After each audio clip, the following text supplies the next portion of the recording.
શું કરે બેટા? આ પપ્પા આપણે બિલ્ડિંગો બનાવીએ જોતો તો કેટલી મસ્ત બનાવી ને. સારી બની. પપ્પા શું એક વાત પૂછું બેટા તને? હા બોલો ને પપ્પા. આ બિલ્ડિંગો કોણ તાકાતથી બનાવી બેટા? આ બિલ્ડિંગો તો પપ્પા મારા દમ ઉપર બધી બનાવી છે પપ્પા. તારી તાકદમ પર. બેટા બીજી એક વાર વિચારી લે જરા. પપ્પા હું તમને એક વાત કહું કે અત્યારે તો હું નિરાધાર થઈ ગયો પપ્પા.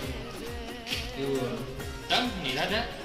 પપ્પા આ તો કેવું હા ખબર કે તારો હાથ મારા ખભા ઉપર હતો ને પપ્પા, તો સુધી હું હે ને અમીર હતો અને મારી એક નહીં પણ 50 બિલ્ડિંગો બનાવવાની તાકાત હતી મારા પપ્પા.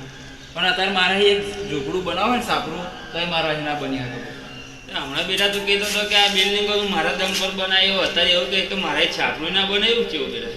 પણ એ તારા પપ્પા તમારો મારા ઉપર હાથ હતો ને ખભા ઉપર અને મારા માથા ઉપર હાથ હતો, મારો તમારો સહારો હતો, તમે મારો સહારા હતા, એટલા માટે મારા અહીં એ પગલું ભરાયું. અગર એ પગલું મારા અહીં ના ભરે પપ્પા.